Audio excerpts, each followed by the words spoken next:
Hello students, मेरा नाम शिवाली है और आपका मेरे चैनल पर एक बार फिर से स्वागत है। जैसा कि आपको पता है, इस चैनल पर आपको एनसीईआरटी मैथमेटिक्स की प्रिपरेशन करवाई जा रही है, जो कि हेल्पफुल है 11th और 12th क्लास के बच्चों के लिए, साथ में उन सभी कॉम्पिटिटिव एग्जाम्स पर तैयार करने वाले बच्चों के लिए जो टीजीटी या पीजीटी की प्रिपरेशन कर रहे हैं या जिसमें एनसीईआरटी के थ्रू जो है मैथमेटिक्स की प्रिपरेशन करवाई जा रही है।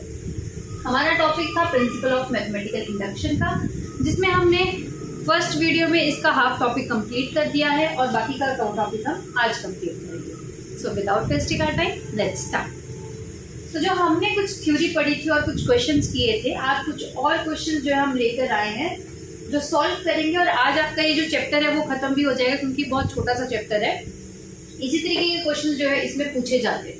ठीक, तो हमारे पास क्वेश्चन है, prove that the rule of exponent a b raised to power n is equal to a raised to power n b raised to power n by using the principle of mathematical induction for every natural number।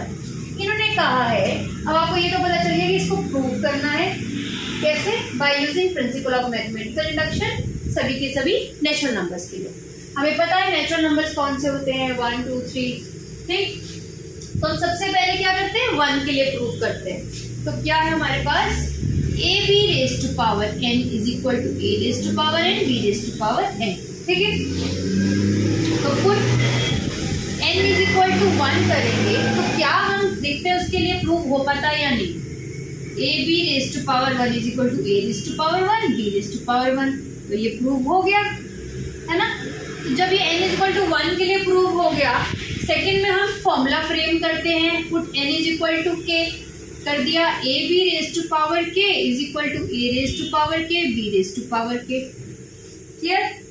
Third में हम क्या करते हैं, n is equal to k plus 1 terms के लिए भी क्या ये सेटिस्फाइड है या नहीं, तो पुट करते हैं a b raise to power k plus 1। ठीक है, a रेज टू पावर यहाँ पे क्या लिखेंगे हम, ये हमने प्रूव करना है कि a raise to power k plus 1 और b raise to power k plus 1। ठीक, तो प्रूव कैसे करेंगे, हम इसको लेंगे a b raise to power k plus 1 is equal to a b raise to power k into a b raise to power 1। लिख सकते हैं ना कि दोनों की पावर जो है, दोनों का बेस सेम है तो पावर्स ऐड हो गई। ठीक है, हमने रिवर्स में यूज किया ये। अब इसको ओपन करेंगे, a raise to power k b raise to power k a raise to power 1 b raise to power 1। देखो सेम बेस वाला है, उनकी पावर्स ऐड कर दो, k प्लस 1 सेम बेस वाला है, पावर ऐड कर दो। ये बहुत इजी क्वेश्चन है। ठीक है, आपको सिर्फ प्रूव करना है और ये हो गया इसके बराबर। क्लियर है।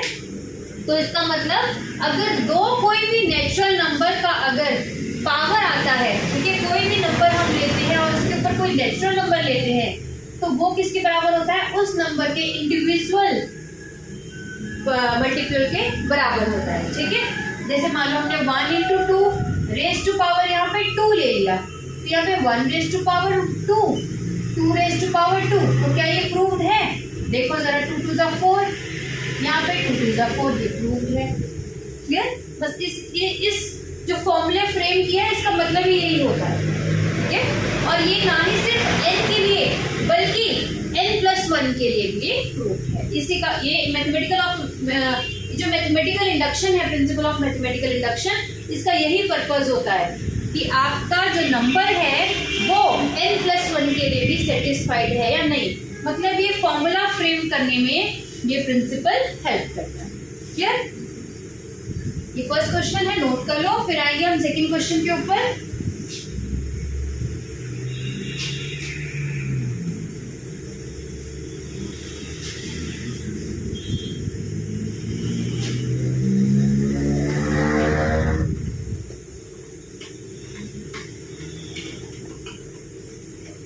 क्वेश्चन है हमारा, prove that 2 raise to power 2n minus 1 divisible है 3 से।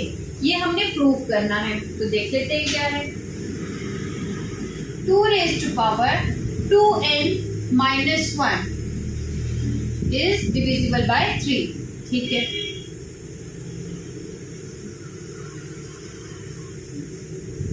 क्या करते हैं, put n is equal to 1। 2 raised to power 2 into 1 2 minus 1 that is equal to 4 minus 1 3. Yes ये डिविजिबल है, 3 डिविजिबल है ना 3 से, तो ये 1 के लिए तो प्रूव हो गया। सेकंड में हम फॉर्मूला फ्रेम करेंगे, 2 raised to power 2k minus 1 is divisible by 3। Clear? अब नेक्स्ट क्या बोला है हमें, n is equal to k plus 1, तो क्या ये डिविजिबल है या नहीं। 2 raised to power 2 into k plus 1 minus 1 is equal to 2 raised to power 2k plus 2 minus 1। ठीक है, अब यहाँ पे क्या आएगा, 2 raised to power 2। अब देखो इधर n is equal to k plus 1 जब हमने लिया तो हमारे पास वैल्यू ये आई, इसको हम लिख सकते हैं 2k into 2 raised to power 2 minus 1। अब 2k के बारे में हम क्या लिख सकते हैं यहाँ पे कि ये इससे डिविजिबल है। लास्ट इक्वेशन थी ये फर्स्ट इक्वेशन थी, ये सेकेंड इक्वेशन थी। जब हमने कहा कि ये इससे डिविजिबल है तो 2 raised to power 2k minus 1 is divisible by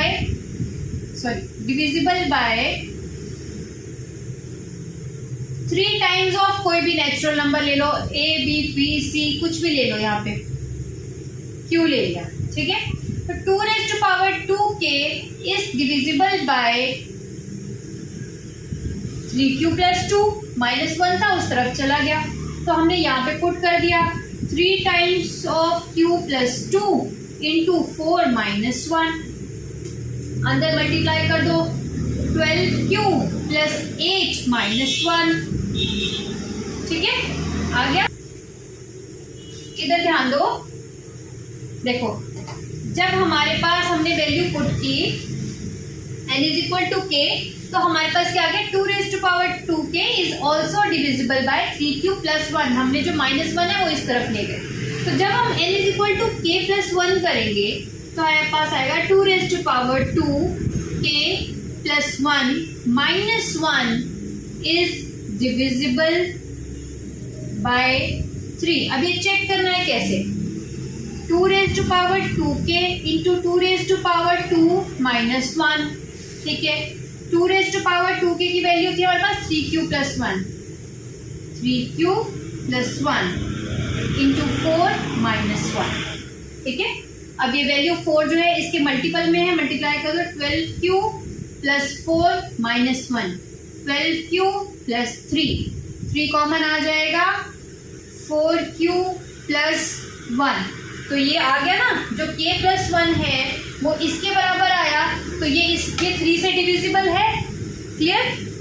तो ये प्रूव हो गया कि ये जो है k plus 1 के लिए भी प्रूव है। ठीक है, यहाँ पे क्या है, ये डिविजिबल है 3 से, तो ये सेकंड क्वेश्चन का आंसर।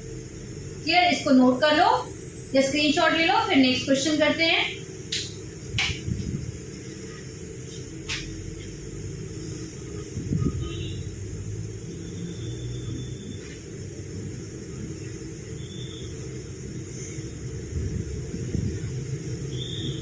देखो नेक्स्ट क्वेश्चन थोड़ा अलग है। ठीक है, इसमें प्रूव नहीं करना है हमने, इसमें ये मैथमेटिकल इंडक्शन के प्रिंसिपल नहीं लगाने हैं। क्या है क्वेश्चन, पढ़ लेते हैं एक बार। क्वेश्चन है, if p of n is equal to 2 into 4 2n plus 1 plus 3 raised to power 3n plus 1 divisible है अगर लैम्डा से। ठीक है, और n क्या है, नेचुरल नंबर, ये ट्रू है, ये हमें पहले बता दिया कि ये ट्रू है। तो वैल्यू ऑफ लैम्डा बतानी है कि ये जो लैम्डा है जिससे डिविजिबल है, तो ये वैल्यू ऑफ लैम्डा प्रूव करो। देखो p of n equal to 2 into 4 raised to power 2n plus 1 plus 3 into 3n plus 1। ठीक है, ये डिविजिबल है लैम्डा से। अब यहाँ पे क्या बोला है कि अगर ये लैम्डा से it is divisible by lambda. अब ये लैम्डा की वैल्यू हमने फाइंड करनी। ठीक है, पहले n इज इक्वल टू 1 ही कर लेते हैं। 2 into 4 3 plus 4 4 4 64 64 इंटू 2 128 339 99 81, ठीक है 209। तो ये भी डिविजिबल होगा। अगर ये डिविजिबल है और n कोई भी नेचुरल नंबर है तो ये हर नेचुरल नंबर के लिए डिविजिबल है, तो ये भी डिविजिबल है, ये भी डिविजिबल है लैम्डा से, ठीक है, ये प्रूव हो गया।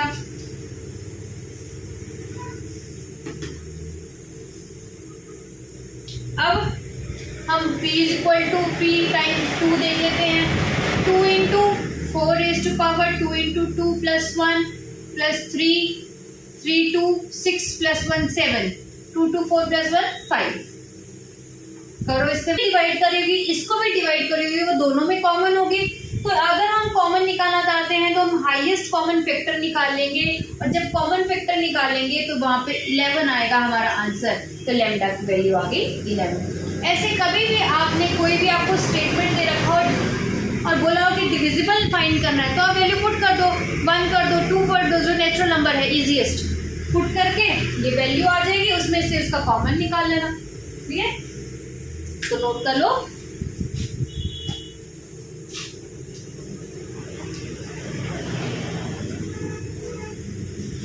ठीक है, तो जब हमने किया इधर 2 इंटू 4 4 इज टू पावर 5 और 3 इज टू पावर 7 सॉल्व करना और यहाँ पे आ जाएगा।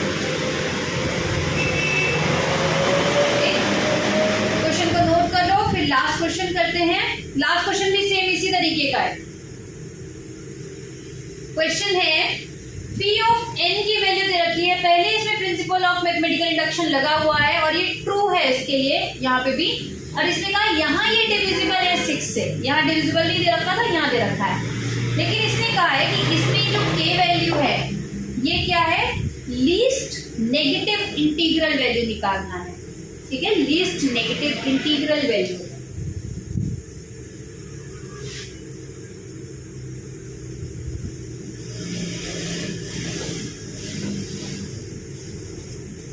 पहले तो इंटीग्रल वैल्यू, इंटीग्रल यानी इंटीजर, इंटीजर क्या होता है 0 1 2 3 एंड सो ऑन, -1 -2 -3, इस तरीके से इंटीजर याद ना, नेगेटिव साइड बोला तो नेगेटिव आएगा, क्लियर। अब क्या है P of n, P of n is equal to 49 raise to power n plus 16 raise to power n plus k, और कहा है is divisible by k, clear. अब P ऑफ 1 अगर मैं यहाँ करूँ तो 49 प्लस 16 प्लस k, कितना आया सॉल्व करके 65 प्लस k, क्लियर है, 65 प्लस k,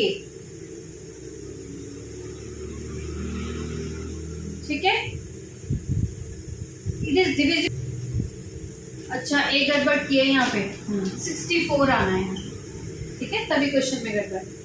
65 प्लस के, अगर ये डिविजिबल है 64 से, अब देखो ये है, इसको 64 से डिवाइड करना हो, इज डिविजिबल बाय 64, तो क्या करेंगे कि ये 64 से डिवाइड हो सके,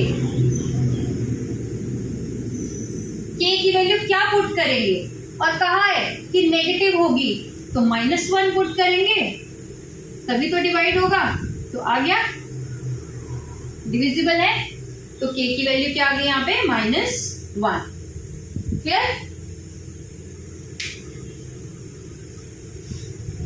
अब जो बच्चे कॉम्पिटिटिव एग्जाम की तैयारी कर रहे हैं उनके लिए इस चैप्टर में क्या था, देखो जब भी आप किसी क्वेश्चन में फंसते हो ना, इस तरीके की स्टेटमेंट है या इस तरीके की कोई भी स्टेटमेंट है, तो n की वैल्यू पुट कर दो, और n की वैल्यू पुट करने के बाद आपके पास ऑप्शन में जो वैल्यूज है उसमें भी n की वैल्यू पुट करो, जो सिमिलर आएगा वो आपका आंसर हो जाएगा, ठीक है।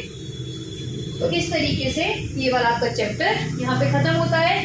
नेक्स्ट चैप्टर होगा हमारा कॉम्प्लेक्स का। तो आज की वीडियो अगर अच्छी लगी हो तो प्लीज़ लाइक करें, शेयर करें, सब्सक्राइब करें, और नेक्स्ट वीडियो में आपके साथ कॉम्प्लेक्स नंबर स्टार्ट करेंगे। Thank you.